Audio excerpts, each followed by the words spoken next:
नमस्कार माझ्या 12वीच्या मित्रांनो, मी डॉक्टर हार्दिक रायसोनी न्यायगंगा एज्युकेशनच्या तर्फे आपल्या सगळ्यांचं या ऑनलाईन सेशन मध्ये स्वागत करतो.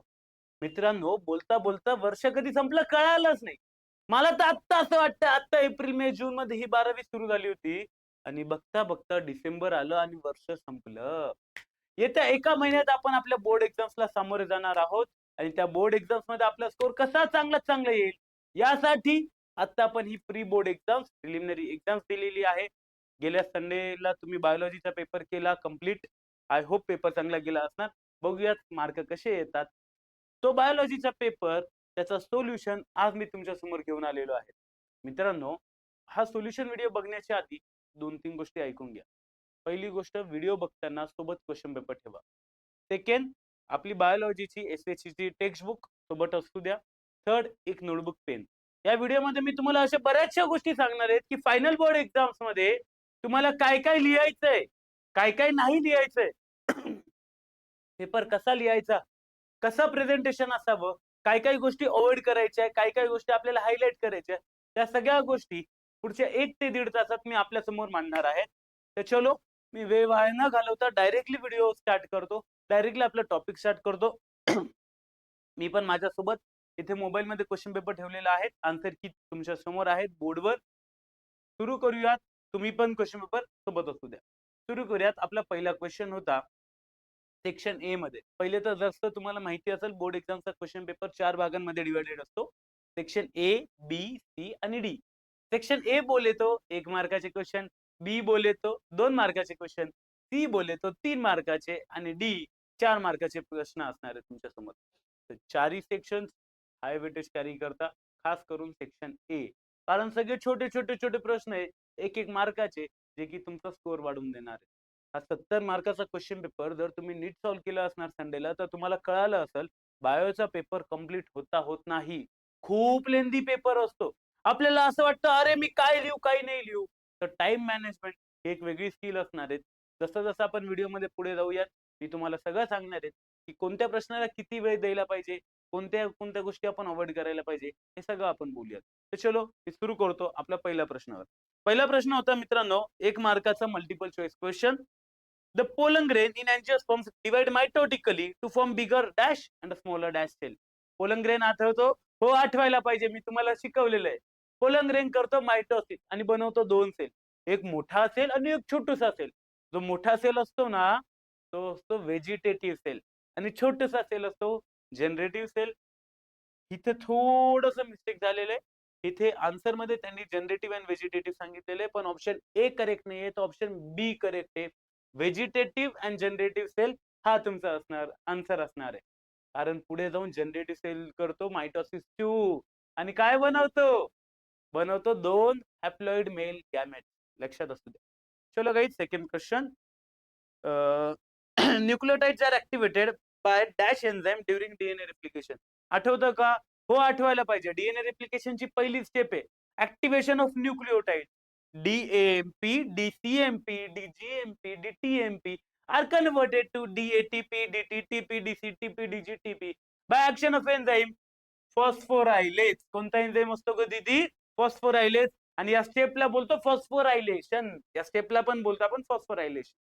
थर्ड क्वेश्चन होता मित्रांनो, स्वीट पोटॅटो आणि पोटॅटो बद्दल. स्वीट पोटॅटो दोघं पण काय आहे? दोघं पण फूड स्टोअर करणारे पार्ट्स आहे, म्हणजे त्यांचं फंक्शन सेम झालं, पण स्ट्रक्चर सेम आहे का? नाही ना. अशा स्ट्रक्चरला काय बोलतो, अशा ऑर्गन्सला काय बोलतो ज्यांचं function same but structure different? यांना आपण बोलतो एनालॉगस ऑर्गन. तो analogous organ, option B is the right answer. चौथा प्रश्न होता मित्रांनो तुमच्या समोर, epinasty of leaves and flowers is caused by. Epinasty of leaves and flower. आता एपिनॅस्टी बद्दल बोलायचं झालं तर काय असतं हे एपिनॅस्टी? एपिनॅस्टी म्हणजे काय? फ्लावर किंवा लिव्ह हे डाऊनवर्ड बेंड होऊन ग्रो करणारे due to the action of hormone ethylene. Ethylene म्हणून लक्षात ठेवा. इथिलीन बद्दल अजून एक महत्वाचा पॉईंट लक्षात ठेवा, ethylene is the only gaseous hormone. Next, copper releasing IUD बद्दल त्यांनी विचारलेलं. Copper releasing IUD. पहिले तर दीदी आयओडी काय असतं माहिती का तुला? आयओडी म्हणजे इंट्रा युटेराइन डिव्हाइस. रिप्रोडक्शन वाल्या चॅप्टर मध्ये हे आपण कव्हर केलेलं आहे. इंट्रा युटेराइन डिव्हाइस 3 टाइपचे: नॉन मेडिकेटेड, मेडिकेटेड. मेडिकेटेड मध्ये पण 2, hormone releasing, copper releasing. Non मेडिकेटेडचा एक्झाम्पल होता लिप स्लोप. कॉपर रिलीजिंग मध्ये copper T, copper 7. Hormone releasing मध्ये प्रोजेस्टासर्ट. तर हे आययुडीज आहे. तर कॉपर रिलीजिंग आययुडीचं फंक्शन काय असतं? आन्सर राईट आहे both A and B. Option A काय होतं? Suppress sperm motility. स्पर्मची जी मुवमेंट करायची कॅपॅसिटी असते ना, तो कॉपर कमी करून देतो. त्याचबरोबर स्पर्मची जी फर्टिलायझेशनची कॅपॅसिटी आहे ते पण कॉपर कमी करून देतोय. कळालं? तर फर्टिलायझिंग कॅपॅसिटी पण कमी होईल आणि मोटिलिटी पण स्पर्मची कमी होईल, म्हणून ऑप्शन आहे both A and B. Next 6वा प्रश्न. 6वा प्रश्न त्यांनी विचारला होता टी वेव्ह वर. ईसीजी मध्ये टी वेव्ह काय रिप्रेझेंट करते? ईसीजी माहिती आहे? माहिती पाहिजे. जनरल नॉलेज साठी खूप महत्वाचं आहे. मी तुम्हाला व्हिडिओमध्ये डिटेलमध्ये सगळं सांगितलेलं आहे. ईसीजी मध्ये 3 वेव्हज असतात. P wave, QRS complex, T wave. P wave represent करते पीपीपी, ऍट्रियल डिपोलरायझेशन. क्यूआरएस कॉम्प्लेक्स काय होतं? तो रिप्रेझेंट करायचा वेंट्रिक्युलर डिपोलरायझेशन. आणि जो प्रश्न तुम्हाला विचारलाय T wave represent ventricular repolarisation. Option C is the right answer. लक्षात ठेवा. नेक्स्ट मित्रांनो, पुढचा प्रश्न होता लिम्बिक सिस्टीमवर. लिम्बिक सिस्टीम काय असतं रे?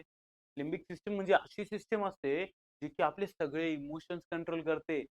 मला रडू येते, मला हसू येतंय, मला डिप्रेशन फील होते, मला एन्झायटी होते, मला भीती वाटते, हे सगळं कोण कंट्रोल करतं? Limbic system. हे लक्षात असू द्या. आपल्या हार्टचं आणि इमोशन्सचा काही संबंध नाही. कवी लोकांनी हार्टला रिकामा बदनाम केलंय, जबकि आपले सगळे इमोशन्स कोण कंट्रोल करतं? ब्रेन कंट्रोल करतो. ब्रेन मध्ये कोण? Limbic system. तर लिम्बिक सिस्टमचे 5 बाकी तिघ आहे, एक्सेप्ट कोण आहे? सेरिबेलम. बाकी तिघांमध्ये अॅमिगडाला आहे, हिप्पोकॅम्पस आहे, पार्ट्स ऑफ एपिथॅलॅमस, थॅलॅमस पण आहे. हे लक्षात असू द्या. Cerebellum is the odd one out. Next मित्रांनो, रिंगवर्म बद्दल प्रश्न विचारलाय. Ringworm is a dash caused by dash. Ringworm हा स्किन इन्फेक्शन आहे. आपल्या स्किनवर असे रिंग रिंग रिंग रिंग लाल चट्टे पडतात आणि हा फंगस कॉज करतो. कोणता फंगस? ऑप्शन लक्षात ठेवा. Option D is the right, skin and fungus. पण कोणता फंगस? ट्रायकोडर्मा मायक्रोफायटन. हे दोघं कॉज करतात रिंगवर्म इन्फेक्शन. लक्षात असू द्या. ह्युमन हेल्थ अँड डिसीज मधला हा प्रश्न आहे. नेक्स्ट मित्रांनो, a scientist wishes to perform rDNA technology. एका सायंटिस्टची इच्छा झाली की त्याला आरडीएनए टेक्नॉलॉजी करायची. त्यासाठी तो कोणत्या बॅक्टेरिया यूज करल प्लांट जीन कॅरी करण्यासाठी, असा प्रश्न विचारलाय. तर खूप सोपा आन्सर आहे. प्लांट्स मध्ये जो कॉमनली वेक्टर आपण यूज करतो तो कोणता असतो? तो असतो ॲग्रोबॅक्टेरियम. बॅक्टेरिया मधून आपल्याला भेटलेला टीआय प्लाझ्मिड. टीआय प्लाझ्मिडचं फुल फॉर्म होतं ट्युमर इंड्युसिंग प्लाझ्मिड. कोणत्या प्लांट मधून भेटतो? कोणत्या बॅक्टेरिया मधून भेटतो? सॉरी, आन्सर आहे ॲग्रोबॅक्टेरियम. लक्षात ठेवा. Plants vector Ti plasmid obtain from bacteria Agrobacterium. आणि लास्ट मित्रांनो, कॉम्पिटिशन वर प्रश्न आहे. प्रश्न त्यांनी विचारला की कॉम्पिटिशन होते. कॉम्पिटिशन आता कोणत्या चॅप्टर वाला गेलं? हे आपले इकॉलॉजी वाले चॅप्टर नंबर 13 वाला. ऑर्गॅनिझम पॉप्युलेशन मध्ये कॉम्पिटिशन काय असतं? आता जेव्हा 2 ऑर्गॅनिझम एकाच गोष्टीसाठी भांडतायत तर नुकसान काय होईल? अल्टिमेटली दोघं उपाशी राहणार आहे, दोघांना ती गोष्ट भेटणार नाही. तर हे टाळण्यासाठी नेचरनी काय केलं? नेचरनी केलं रिसोर्स पार्टिशनिंग. नेचरनी काय केलंय? Resource partitioning. बोले तो मी नेहमी लेक्चर्स मध्ये तुम्हाला शिकवलेलं आहे. भाई लोक जे डॉन असतात, कन्सिडर करा मी नाशिकचा डॉन, एखादा पुण्याचा डॉन असेल, एखादा असेल सोलापूरचा, एखादा सांगलीचा डॉन. आपण सगळे बोललो की मी महाराष्ट्र राज्य करणार, एकमेकांमध्ये भांडत बसतो, काय होणार का? नाही ना. सगळेच मरू at the end of the day गँग वॉरच्या नादात. आपण एरिया वाटून घेऊयात. मी नाशिक बघल, तू पुणे बघ, तू सातारा बघ, तू सांगली बघ, तू कोल्हापूर बघ. असं केलं तर सगळे सुखी राहू. हेच ऍटमॉस्फिअर मध्ये, हेच नेचर मध्ये, एन्व्हायरमेंट मध्ये अॅनिमल्स करतात. अॅनिमल्स काय करतात? ते आपापलं हिस्सा वाटून घेतात. एखादा जर रात्री शिकाराला चाललंय, दुसऱ्या दिवसात जाईल. हे अशा प्रकारे ते त्यांचे रिसोर्स पार्टिशन करून घेतात. म्हणून option B is the right answer, resource partitioning. Next मित्रांनो, क्वेश्चन नंबर 2 इथं सुरू होतो. क्वेश्चन नंबर 2 मध्ये त्यांनी विचारलेलं आहे 1 मार्काचे हे सोपे सोपे वन लाईनर असतात. या क्वेश्चन्स मध्ये अजिबात टाइम वेस्ट नाही करायचं. जितका लवकर अटेम्प्ट करता येईल तितकं फटाफट जायचं असतं पुढे. First, what is protogyny? Give an example. Protogyny माहिती का काय असतं? प्रोटो बोले तो फर्स्ट, गायनी बोले तर गायनेशियम. तर गायनेशियम मॅच्युअर्स बिफोर अँड्रोशियम. याला बोलायचं protogyny. Gynoecium matures earlier than androecium. Example आहे प्लांटचं ग्लोरिओसा. एक्झाम्पल काय आहे गाईज? ग्लोरिओसा. हे लक्षात असू द्या. नेक्स्ट त्यांनी आपल्याला विचारलेलं होतं हॉर्मोन कॉझिंग अपायकल डॉमिनन्स. तर पहिले तर मी तुम्हाला विचारेल अपायकल डॉमिनन्स काय असतं माहिती का तुम्हाला? माहिती पाहिजे. महत्वाचं एमसीक्यू सीईटी आणि नीट पॉइंट ऑफ व्ह्यू पण. अपायकल डॉमिनन्स म्हणजे अपेक्स म्हणजे टोक. तर हा ऑक्झिन असतो ना, ऑक्झिन जो की आपला आन्सर आहे ऑक्झिन, हा प्लांटची टोकावरती ग्रोथ करतो. म्हणजे रूट आणि शूट दोघांच्या टोकावरती ग्रोथ करणाऱ्या प्लांटची हाईट वाढवल, किंतु परंतु लॅटरल ग्रोथ बंद करतो. म्हणजे प्लांटची हाईट वाढते, रुंदी काही वाढत नाही. हे काम आहे ऑक्झिनचं. आणि ऑक्झिनचा प्रिकर्सर कोण आहे? ट्रिप्टोफॅन. ऑक्झिनचा प्रिकर्सर कोण आहे गाईज? ट्रिप्टोफॅन. लक्षात असू द्या. जाऊयात पुढच्या प्रश्नाकडे. Enlist 2 bacterial pathogens used as herbicide. Herbicide बोले तो क्या? हर्बिसाइड म्हणजे काय? हर्बिसाइड म्हणजे असे औषध जे की हर्ब्स अनवॉन्टेड प्लांटला मारतात.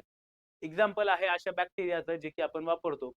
सुडोमोनास, झॅन्थोमोनास, ॲग्रोबॅक्टेरियम. सुडोमोनास, झॅन्थोमोनास, ॲग्रोबॅक्टेरियम. त्यात मी तुम्हाला अजून 2 एमसीक्यू सांगून देतोय. Pseudomonas is oil eating bacteria.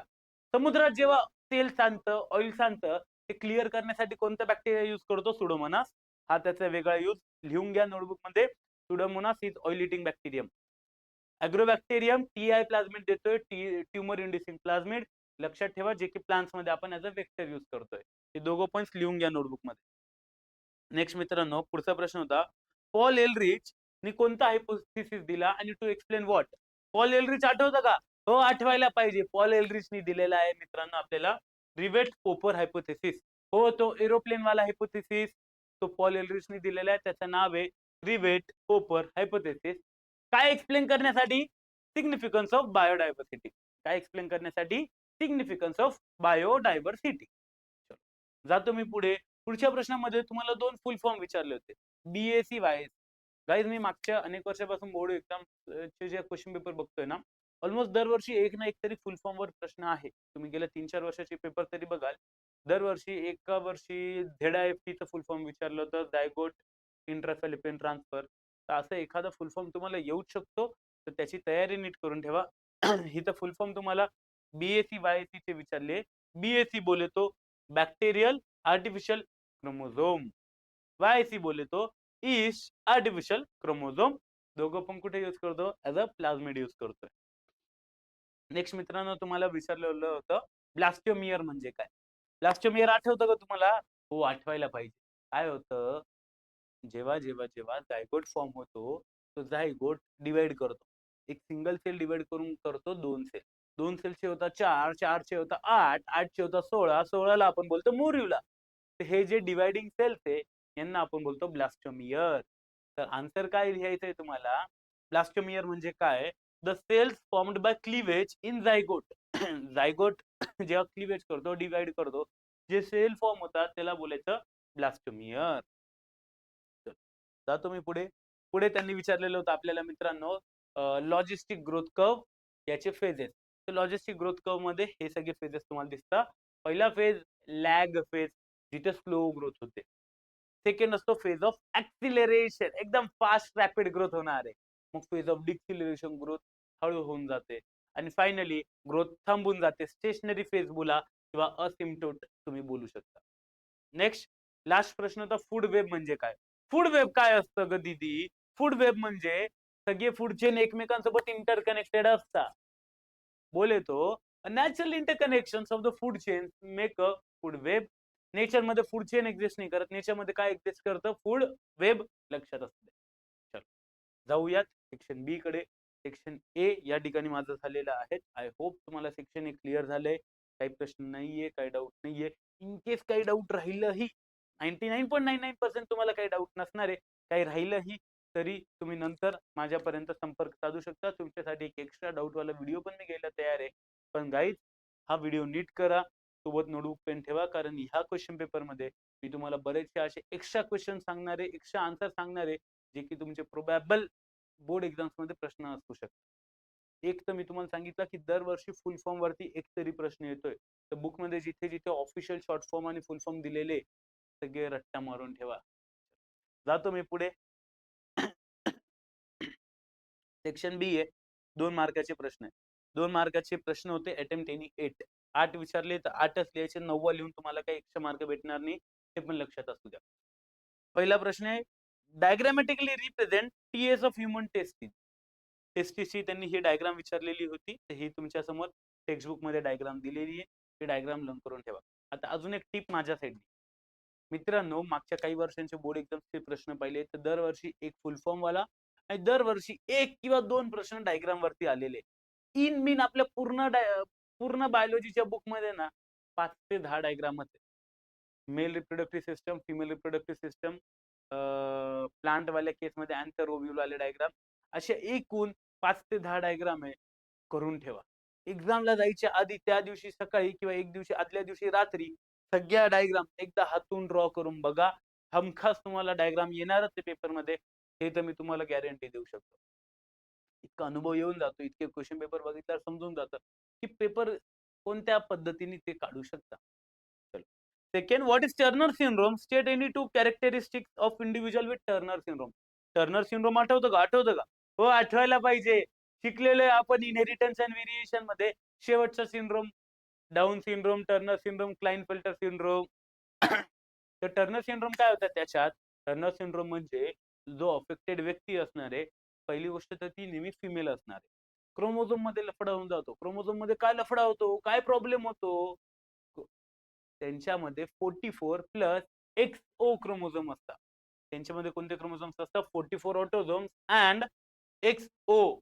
XO बोलतो त्यांच्यामधला दुसरा क्रोमोझोम तो मिसिंग असतो, एकच X असतो. तर सिंगल X क्रोमोझोम असतो. 44 प्लस X किंवा 44 प्लस XO म्हणून आपण यांना लिहितो. तर लक्षात ठेवा, टर्नर सिंड्रोम ही नेहमी फिमेल असणार आहे. कारण वाय क्रोमोझोमच नाहीये तर व्यक्ती मेल असू शकत नाही. तर ही नेहमी फिमेल असणार आहे. 2-3 त्यांनी कॅरेक्टरिस्टिक्स विचारले, इथे मी सगळे लिहून ठेवलेले तुमच्यासाठी. लक्षात ठेवा, पहिलं तर अफेक्टेड इंडिव्हिज्युअल बुटका कसा राहील, त्याला बोलतो शॉर्ट स्टेचर. सेकंड, त्याची जी मान आहे ना, मान नेक नेक नेक ही अशी वेब अशी एकदम, आता मी तर तितकं हट्टाकट्टा आहे, माझी जाळी तशी दिसणार नाही. एखादा सुकडा व्यक्तीला बघा, तिथं असे सगळे बोन्स वगैरे दिसतात. या केसमध्ये पण नेक एकदम वेब दिसते, म्हणजे जाळीसारखी दिसते. Third, low posterior hairline, broad shield shape chest, chest एकदम, छाती एकदम शिल्ड सारखी असते. पुअरली डेव्हलप्ड ब्रेस्ट आहे, पुअरली डेव्हलप्ड ओव्हरीज आहे आणि बुद्धिमत्ता थोडी कमी असते, लो इंटेलिजन्स. याच्यापैकी तुम्हाला कोणतेही 2-3 लिहायचे. 2 विचारले, 3 तरी लिहून ठेवा. Next, steps in DNA fingerprinting हा तुमचा प्रश्न होता. डीएनए फिंगरप्रिंटिंग आठवतो? 2 MCQ लिहून घ्या बाजूला नोटबुक मध्ये, मी जे बोलतोय. First, father of DNA fingerprinting. World wide विचारलं तर जेफ्री, आणि सेकंड इंडियामध्ये विचारलं तर लालजी सिंग. तर Jeffrey is the father of DNA fingerprinting. DNA फिंगरप्रिंटिंगचा father in India doctor Lalji Singh. लक्षात ठेवा.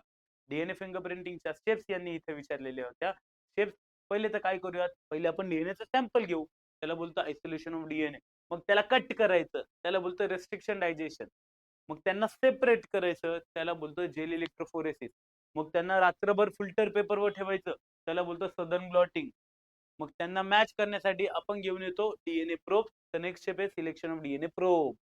Next, hybridisation. आणि फायनली एक फोटो घ्यायचा, आपल्याला फिंगरप्रिंट भेटेल. तर हे राहील स्टेप्स इन डीएनए फिंगरप्रिंटिंग. लक्षात ठेवा, स्टेप्स इंडिव्हिज्युअली पण वाचून ठेवा, डिटेलमध्ये वाचून ठेवा, कारण हा आता ह्या क्वेश्चन पेपर मध्ये 2 मार्काचा प्रश्न आहे. फायनल एक्झाम मध्ये 3 किंवा 4 मार्काचा प्रश्न येऊ शकतो. इन डिटेल तुम्हाला स्टेप एक्सप्लेन करायला होतील. नेक्स्ट मित्रांनो, त्यांनी विचारलं होतं एक्स अल्ब्युमिनस सीड म्हणजे काय. आता सीड्स 2 प्रकारच्या, अल्ब्युमिनस, एक्स अल्ब्युमिनस. अल्ब्युमिनस बोलतो एंडोस्पर्मिक सीड, ज्यांच्यामध्ये एंडोस्पर्म प्रेझेंट असतो. एक्स अल्ब्युमिनस सीड म्हणजे ज्यांच्यामध्ये एंडोस्पर्म संपलेला आहे, एंडोस्पर्म नाहीये. एक्झाम्पल आहे पी आणि बीन. एक्झाम्पल काय काय मित्रांनो, पी आणि बीन. नेक्स्ट मित्रांनो, त्यांचा प्रश्न होता तुम्हाला आयसोलेशन. आयसोलेशन काय असतं पहिले हे मी तुम्हाला सांगतो. आयसोलेशन म्हणजे एका मोठ्या ग्रुप मधून छोटूसं पॉप्युलेशन सेपरेट होऊन जातं, त्याला बोलतं आयसोलेशन. 2 टाईप, जॉग्राफिकल आणि रिप्रोडक्टिव्ह. रिप्रोडक्टिव्ह आयसोलेशन मध्ये 2 type, pre mating, post mating. इथे त्यांनी तुम्हाला प्री मेटिंग आयसोलेशन विचारलेले आहे. प्री मेटिंगचे वेगवेगळे 4 टाईप आहे. पहिला, हॅबिटॅट आयसोलेशन. मी शिकवताना व्हिडिओमध्ये सगळं सांगितलेलं आहे. व्हिडिओ जाऊन डिटेलमध्ये बघा जर आठवत नसेल तर. ओरिजिन वाले चॅप्टरमध्ये हॅबिटॅट आयसोलेशन मी तुम्हाला सांगितले लॉंग डिस्टन्स रिलेशनशिप म्हणून लक्षात ठेवा. सीझनल आयसोलेशन कसं लक्षात ठेवायचं आहे? एक मोठा म्हातारा आणि यंग मुलगी किंवा म्हातारी यंग मुलगा हे लक्षात ठेवा. सीझनल आयसोलेशन दोघांचं रिप्रोडक्टिव्ह मॅच्युरेशन एज मॅच नाही होत. इथॉलॉजिकल आयसोलेशन बिहेवियर मॅच नाही होत. दोघं अॅनिमल्सचं रिप्रोडक्टिव्ह बिहेवियर डिफरंट आहे. आणि लास्ट मेकॅनिकल आयसोलेशन कुत्रा मांजर सोबत रिप्रोडक्शन करू शकतो का? मांजर उंदीर सोबत, उंदीर गाढवा सोबत नाही ना. का बरं? कारण रिप्रोडक्टिव्ह ऑर्गनच डिफरंट आहे. याला बोलतो मेकॅनिकल आयसोलेशन. हे 4 टाईपचे प्री मेटिंग रिप्रोडक्टिव्ह आयसोलेशन आहे, लक्षात ठेवा.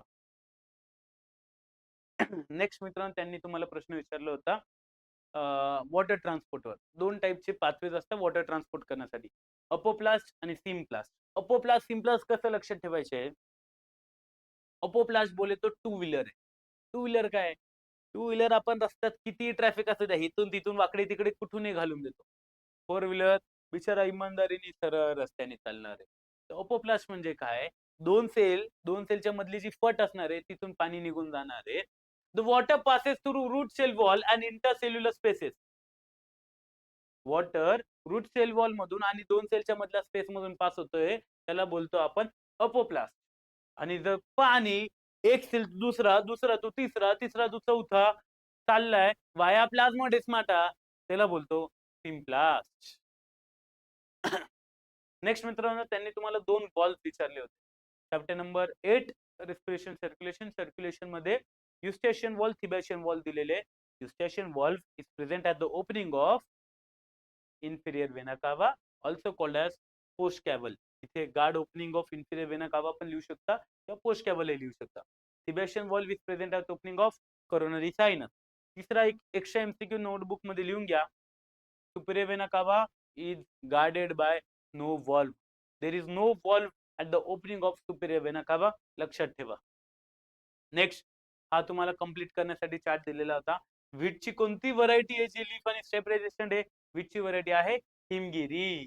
आणि पुसस्वादिमकरणाची व्हरायटी आहे ती आहे ब्रासिकाची व्हरायटी. हे लक्षात ठेवा. आन्सर आहे हिमगिरी आणि ब्रासिका. पुढचा प्रश्न मित्रांनो त्यांनी तुम्हाला विचारलेला होता की डे न्यूट्रल प्लांट्स म्हणजे काय?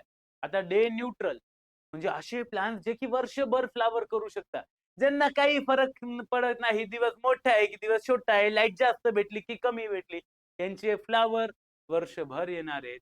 यांना बोलायचं day neutral plants. The plants that flower throughout the year independent of duration of light are known as day neutral plants.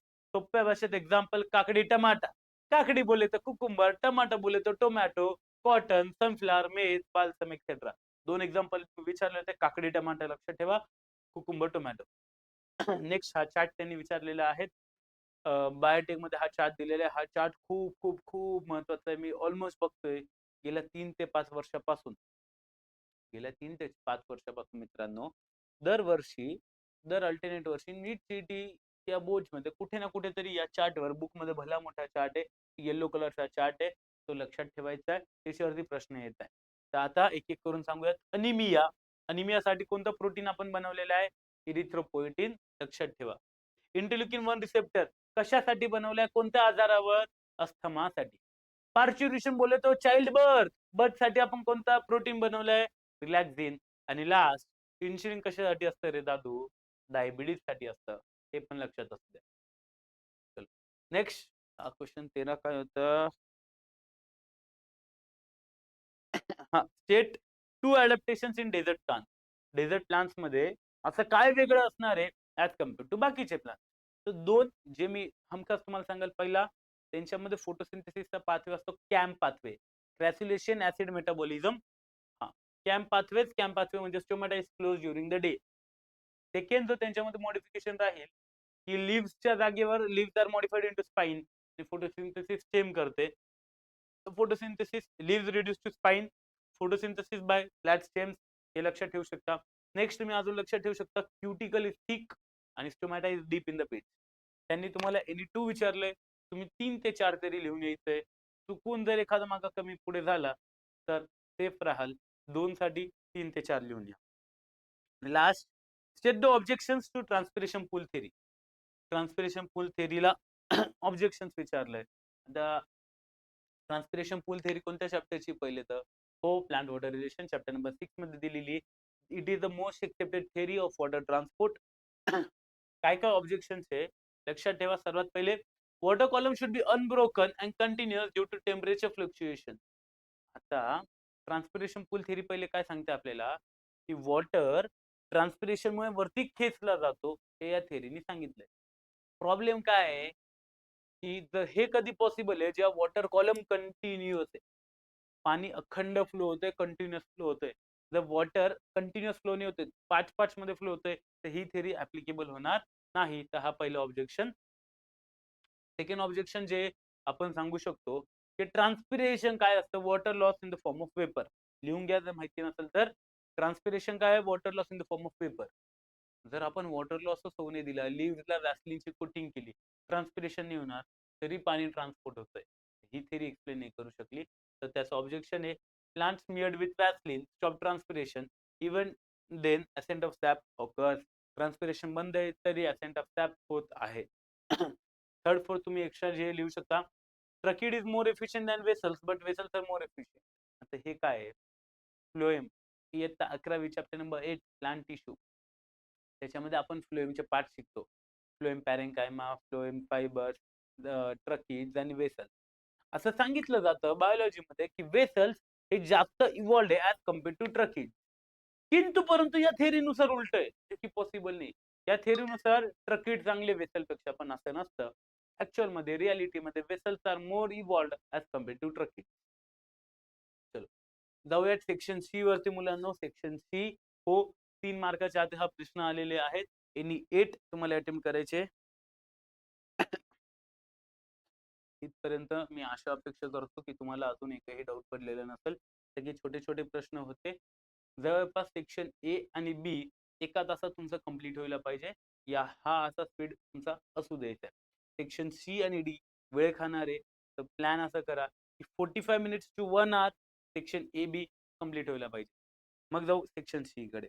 Section C मध्ये पहिला प्रश्न मित्रांनो त्यांनी तुम्हाला विचारलेला आहे, enlist the main postulates of Darwinism and state one objection to Darwinism. डार्विनिझम हो Charles Darwin. त्याच्यामध्ये काय काय एमसीक्यू येऊ शकता लिहून घ्या फटाफट, मी जे जे बोलतोय.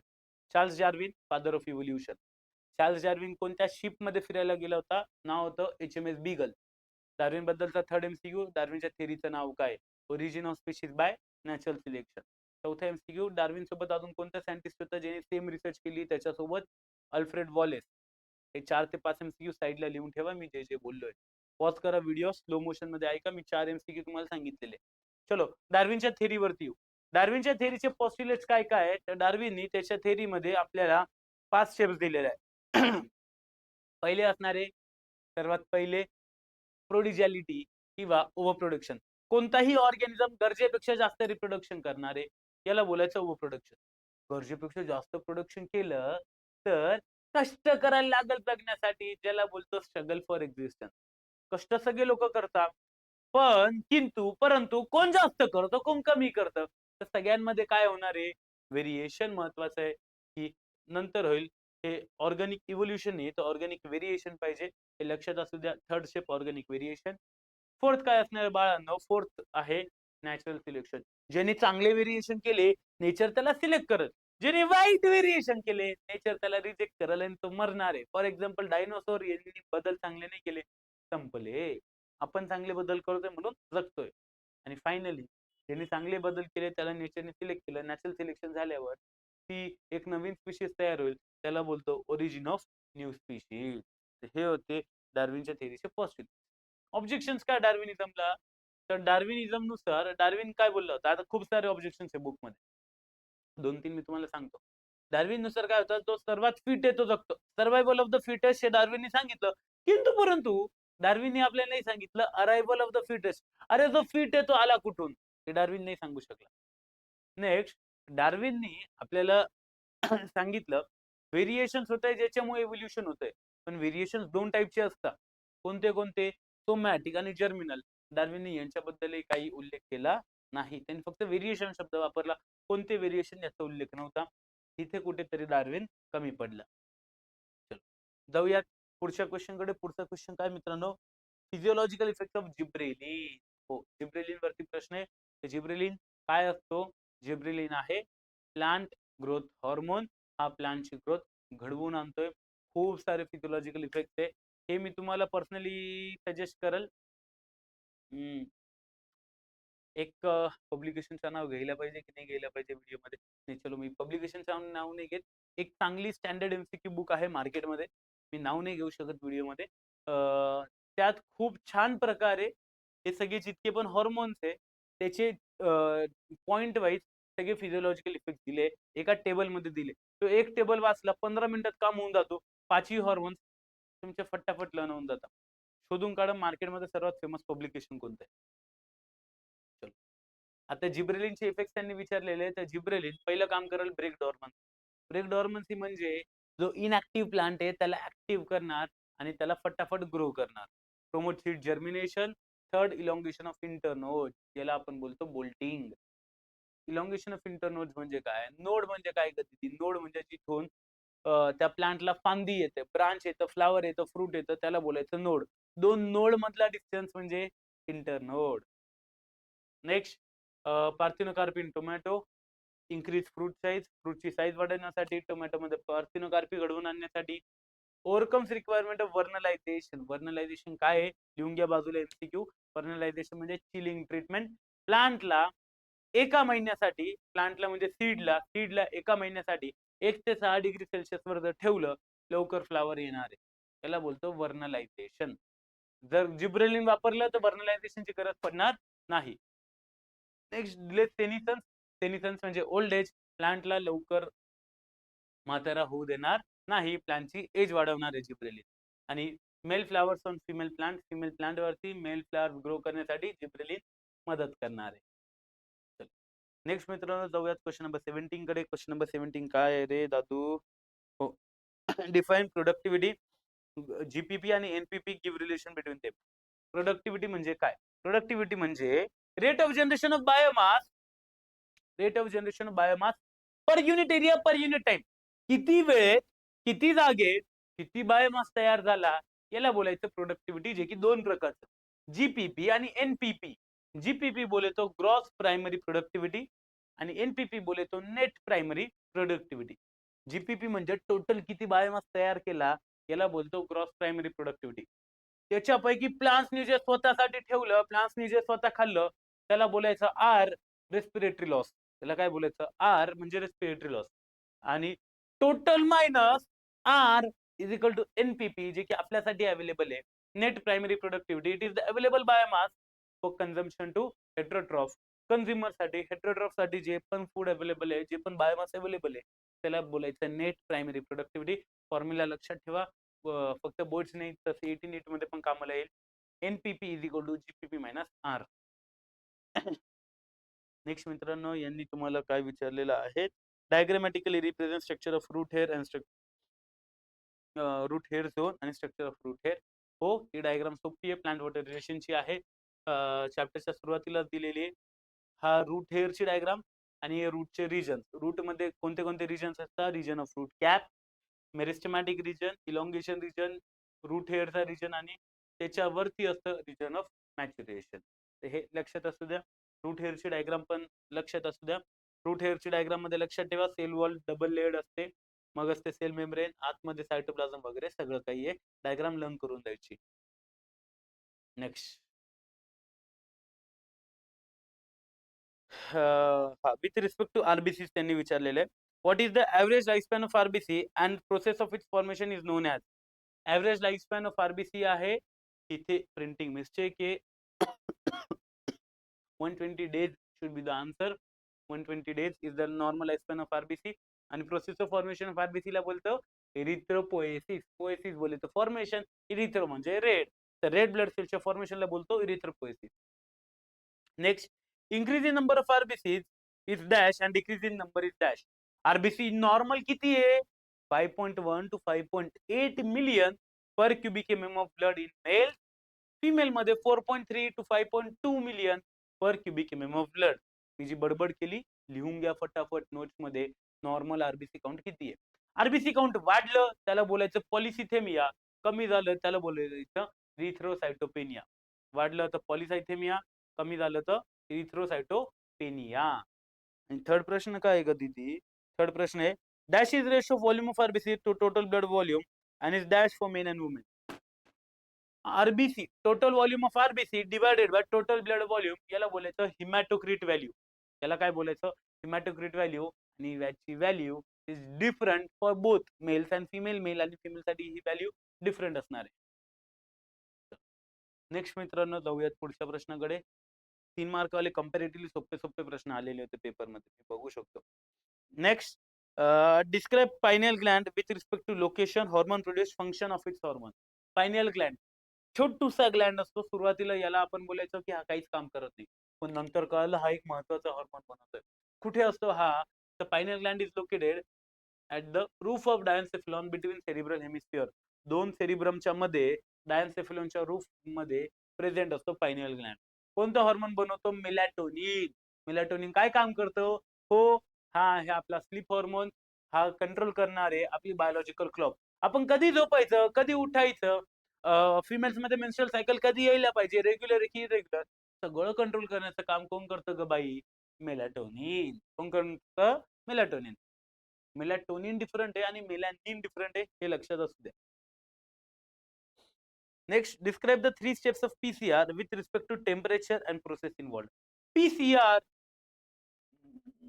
मागच्या 2 एक्झाम्स मध्ये, मला एक्झॅक्ट इयर नाही आठवत आहे, आय गेस 23-24 की 22-23 मध्ये लगातार 2 वर्षी सिग्निफिकन्स ऑफ पीसीआर क्वेश्चन आहे. पीसीआर हा एक्झामिनरचा फेवरेट टॉपिक आहे. सिग्निफिकन्स आलेला आहे, तर यंदाच्या वर्षी स्टेप्स इन पीसीआर येऊ शकतात, म्हणून हा क्वेश्चन डिटेल मध्ये लर्न कराल. पीसीआर मध्ये 3 स्टेप. पहिली स्टेप डिनॅच्युरेशन, डीएनए चे दोघं स्ट्रँड सेपरेट होतील. टेम्परेचर असतं 90 to 98 degree Celsius. Second step असते ॲनिलिंग, आरएनए प्रायमर अटॅच होतो, टेम्परेचर असतं 40 to 60 degree Celsius. Third step primer extension, temperature 70 to 75 degree Celsius, new strand of DNA form होणार आहे. PCR was discovered by carry मुलिस, लक्षात असू द्या. Next मित्रांनो, त्यांनी तुम्हाला लॉस ऑफ बायोडायव्हर्सिटीचे कॉजेस त्यांनी विचारलेले आहे. Enlist the evil quartet for biodiversity loss and give the full form of IUCN. मी तुम्हाला विचारलं फुल फॉर्म वरती क्वेश्चन येतात. आयुसीएनचा फुल फॉर्म काय आहे का तिथे? आयुसीएनचा फुल फॉर्म आहे international union for conservation of nature and natural resources, IUCN. यांनी एक रेड बुक दिलेली आहे. ते रेड बुक मध्ये 9 कॅटेगरीज आहे. एक्सटेंट, एंडेंजर्ड, क्रिटिकली एंडेंजर्ड, ते पण लर्न करून ठेवाल. इथे त्यांनी विचारलंय हॅबिटॅट लॉस आणि हे सगळे बायोडायव्हर्सिटीचे लॉसचे कॉजेस. बायोडायव्हर्सिटी लॉस होण्याचे 4 मुख्य कारण आहेत.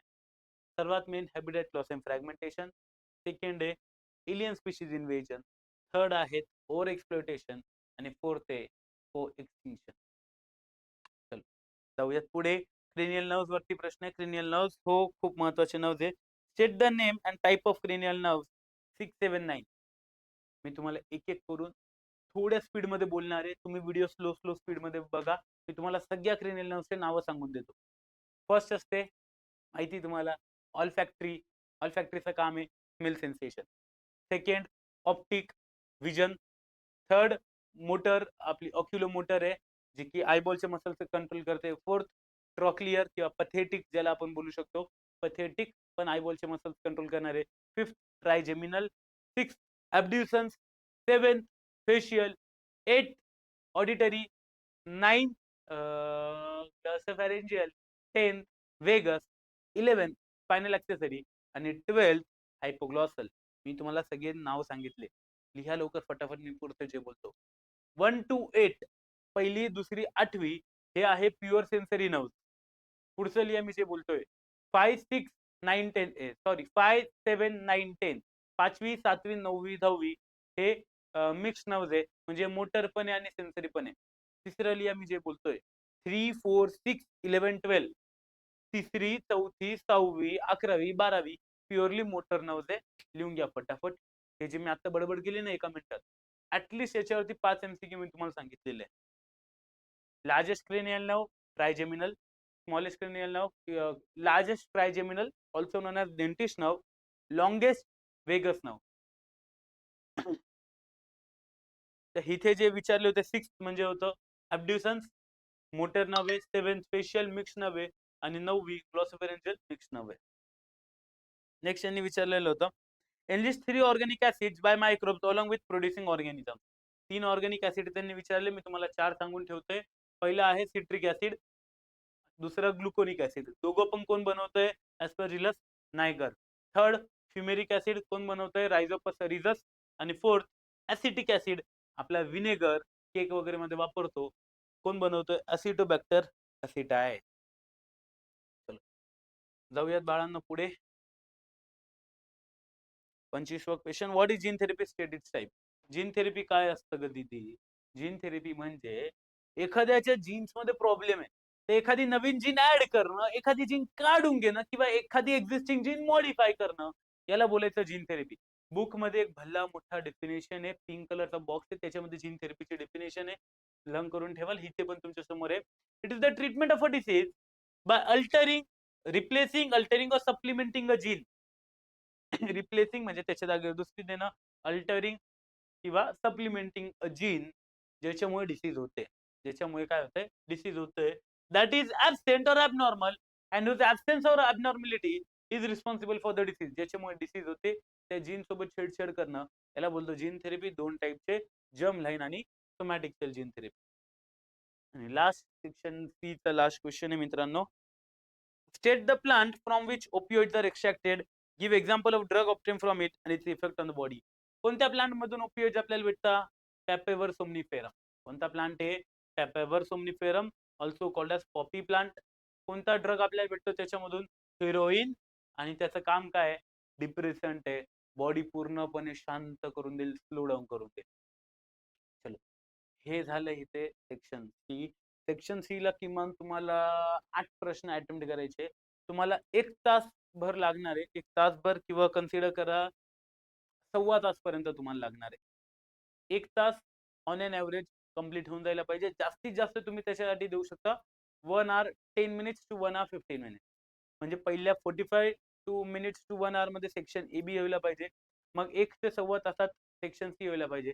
शेवटच्या 45 मिनिटात आता पुढचे 3 प्रश्न आपल्याला करायचे. तर 45 मिनिटात 3 प्रश्न म्हणजे रफली 15-15 मिनिटात 3 प्रश्न. शेवटी आपल्याकडे 10 मिनिटं उरायला पाहिजे, म्हणजे शेवटचे तिघही प्रश्न 12-12 मिनिटात आवरायचे आहेत. तर चलो सुरू करूयात सेक्शन डी, आपला शेवटचा पार्ट. हा, state the parts of the nasal chamber along with their function. What is tidal volume and vital capacity. अगदी सोपा प्रश्न होता.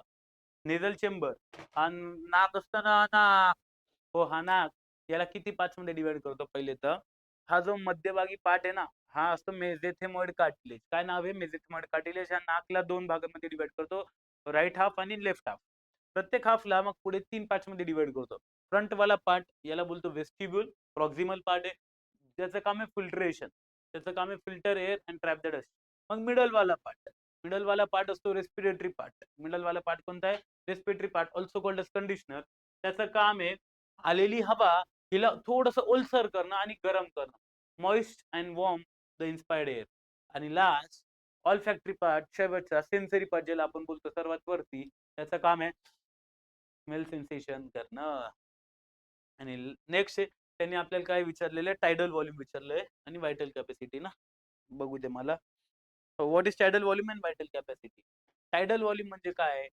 टायडल व्हॉल्यूम म्हणजे अगदी सोपं, नॉर्मली श्वास घ्या, सोडलं, किती हवा आतमध्ये घेतली किंवा बाहेर सोडली ड्युरिंग नॉर्मल रेस्पिरेशन, याला बोलायचं टायडल व्हॉल्यूम. व्हॅल्यू असते 500 ml. तर व्हायटल कॅपॅसिटी म्हणजे काय? It is the maximum amount of air that can be breathe out after maximum inspiration. बोले तो, मोठा श्वास घ्या माझ्यासोबत, होल्ड करा, जितकी ताकद आहे तितक्या ताकदीने सोडा. ही जी मी मॅक्सिमम हवा बाहेर काढली, मॅक्सिमम आतमध्ये घेतल्यावर, याला बोलतो व्हायटल कॅपॅसिटी. व्हॅल्यू असते TV plus IRV plus ERV is equal to जवळपास 4100 ते 4600, 4100 to 4600 ml vital capacity. Famous आहे, लाडका क्वेश्चन आहे एक्झामिनर्सचा, लक्षात ठेवा. नेक्स्ट मित्रांनो, दुसरा प्रश्न होता, enlist hormone produce by and their function. एक ग्लँड दिलेले आहेत, ते कोणते हॉर्मोन बनवतात आणि त्यांचं फंक्शन विचारलेलं आहे. तर पहिला ग्लँड त्यांनी दिला थायमस. थायमस बद्दल याच्या व्यतिरिक्त पहिल्या एमसीक्यू लक्षात ठेवाल, मागच्या वर्षी की त्याच्या मागच्या वर्षी ते 24 मध्ये की 25 मध्ये एमसीक्यू आलेला आहे की कोणता ग्लँड आहे ज्याची साईज कमी होऊन जाते विथ टाइम. आन्सर होतं थायमस ग्लँड. लक्षात ठेवा. Which of the following gland atrophies with age? Thymus gland. कोणतं हॉर्मोन बनवतो? थायमोसिन. त्याचं काम काय? बॉडीला इम्युनिटी देणं. सेकंड यांनी विचारलेलं आहे alpha cells of islets of Langerhans of pancreas. Pancreas मध्ये अल्फा सेल असतात, बीटा सेल असतात, डेल्टा सेल असतात, पीपी सेल असतात. अल्फा सेल बनवतात glucagon, increases the blood sugar level. Beta cells बनवता insulin, decrease the blood sugar level. Delta cell बनवता somatostatin, inhibit insulin and glucagon. PP cell असतात किंवा F cell ज्याला आपण बोलतो ते बनवता pancreatic polypeptide which inhibits pancreatic juice secretion. पॅन्क्रियास वरचा क्वेश्चन मी तुम्हाला सांगितलेला आहे. व्हिडिओ पॉज करा, स्लो करून बघा आणि हे चारही जे पॉइंट्स मी आता बोललो लिहून घ्या. चारही एमसीक्यूज आहे. लास्ट हार्ट बद्दल विचारलं. हार्ट कोणतं हॉर्मोन बनवतो? एकच बनवतो, नाव आहे एएनएफ, ॲट्रियल नायट्रिक फॅक्टर, ज्याचं काम काय? बीपी कमी करणं, lowers the blood pressure. Diagram of anatropous ovule and method. Diagram आहे मित्रांनो. डायग्राम तुम्हाला व्हिडिओमध्ये मी पूर्ण एक्सप्लेन केलेली आहे. रिप्रोडक्शन वाला व्हिडिओ, प्लॅन रिप्रोडक्शन वाला पाठीमागे जाऊन बघा. टेक्स्टबुक मधून डायग्राम नीट लर्न करून ठेवा. ओव्ह्यूलच्या डायग्राम मध्ये तुम्हाला मध्यभागी दिसणारे एम्ब्रियो सॅक, एम्ब्रियो सॅकच्या जस्ट आजूबाजू तुम्हाला दिसणार आहेत न्यूसिलस, ज्याचं काम आहे न्यूट्रिशन टू डेव्हलपिंग एग. त्याच्या बाहेर आहेत दोन integument, inner and outer integument, ज्यांचं काम आहे प्रोटेक्शन. मग आहे फ्युनिकल, फ्युनिकलचं काम आहे कनेक्ट ओव्ह्यूल टू प्लॅसेंटा. खाली प्लॅसेंटा, प्लॅसेंटाचं काम असतं nutrition to the entire structure. आणि last hilum, hilum connect funicle to ovule. हे सगळे डायग्राम मी तुम्हाला व्हिडिओमध्ये सांगितलेले. व्हिडिओमध्ये डायग्राम आणि बाजूलाच फंक्शन लिहिलेले, व्हिडिओ जाऊन बघा. आणि मेथ सीडचा पण इथे डायग्राम त्यांनी विचारलेला आहे. डायग्राम लर्न करून ठेवा. मी तुम्हाला सांगितलं पूर्ण बुक मध्ये हार्डली 10-12 डायग्राम आहे जे बघायचे आणि त्याच्यावरती प्रश्न येणारच येणार आहे. जाऊयात पुढे. शेवटचे 2 प्रश्न आपले. Define back cross, test cross, law of dominance, homologous chromosome. सोपं क्वेश्चन पेपर कंपॅरेटिव्हली, असं मोठा एक लांबसर काही क्वेश्चन नाही. बॅक क्रॉस काय असतं? जेव्हा F1 जनरेशनला आपण मेल पेरेंट सोबत किंवा फिमेल पेरेंट सोबत क्रॉस करतो, डॉमिनंट पेरेंट सोबत किंवा रिसेसिव्ह पेरेंट सोबत क्रॉस करतो, त्याला बोलायचं back cross. Cross of F1 progeny with any of parent. मग टेस्ट क्रॉस म्हणजे काय गती ती? टेस्ट क्रॉस म्हणजे जेव्हा F1 जनरेशनला आपण रिसेसिव्ह पेरेंट सोबत क्रॉस करतोय, when F1 progeny cross with homozygous recessive parent, त्याला बोलायचं test cross. Law of dominance काय सांगतो? F1 जनरेशन मध्ये जो अलील स्वतःला एक्सप्रेस करेल तो डॉमिनंट, जो नाही करणार तो रिसेसिव्ह. आणि होमोलोगस क्रोमोझोम काय असतात? असे क्रोमोझोम जे की मॉर्फोलॉजिकली जेनेटिकली सेम आहे, सिमिलर आहे, पण एक आलेला आहे मम्मी मधून, एक आलेला आहे पप्पा मधून.